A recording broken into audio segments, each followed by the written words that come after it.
My guess is that many of you have been attracted to this six to fix by the title Avoiding Death by KPI, because certainly in our experience when we visit clients, the number of performance measures people are being expected to review, the number of KPIs they're expected to review are getting to a level where frankly they are blind as a result of the sheer volume. So what I'd like to cover relates to the six to fix, the essentials to avoid death by key performance indicator. Just to really emphasize our philosophy, our speciality at NSF is really encouraging companies to believe that, well, when it comes to lots of things actually, but KPIs in particular, less is more. The less you measure, paradoxically, the more you know. The more you measure, you then become blind to that measuring process. The measuring process becomes more important than the improvement that the measures are there and designed to achieve. So remember, less is more. Well, these are our six to fix. Your six to fix to avoid death by measure and to ensure that you get the best you can from your KPI system.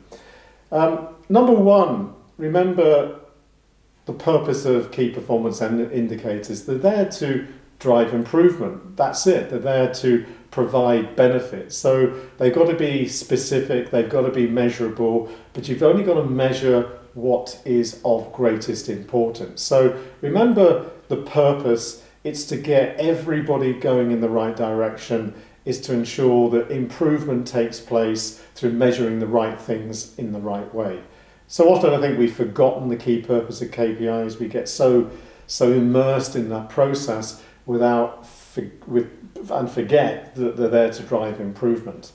Number two, make sure that you think about the behaviour you want to drive before you choose the measure. So often measures drive the wrong behaviour, so think really carefully about the behaviour, then you select the measure. And if you're not getting the right behaviour, change the measure. That's number two.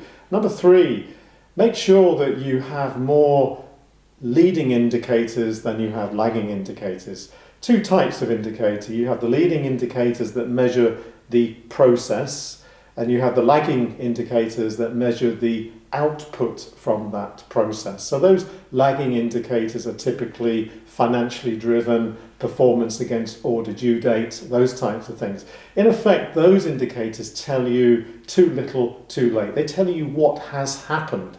You have no opportunity to respond. So the best in class practice is to make sure you have really meaningful, but only the ones that really matter, measures on the process, so that when you measure the process, the outcome, the output is guaranteed. So make sure you have more leading indicators than you do lagging indicators. Number four is really, really important. We've mentioned it already. Remember the law of the vital few.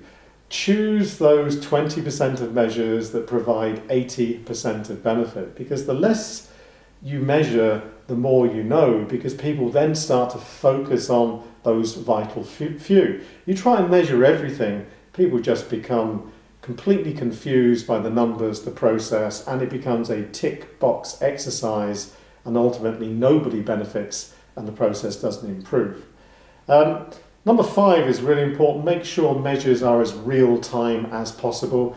And in other words, you collect the data, you interpret the data, and you react to the data in the shortest possible time. And if you can visualize a pilot in front of those controls and dials in the cockpit, that for me is the picture of a good performance management system, where that data is real, it's real time, and it's being reacted to very, very quickly. The bigger the gap between data collection and reaction and interpretation, the more wasteful that process is. And finally, number six, make sure you're constantly reviewing your KPIs. Make sure that you're always going back to see whether they are doing what they are there to do, which is to improve performance. And if they're not achieving that, go back and rethink all of these top five, because clearly something is clearly wrong. So that's your introduction to the best-in-class practices, your six to fix for KPIs, so that you actually adopt that less is more, and I hope that's given you some guidance as to how to do and what to do and why to do.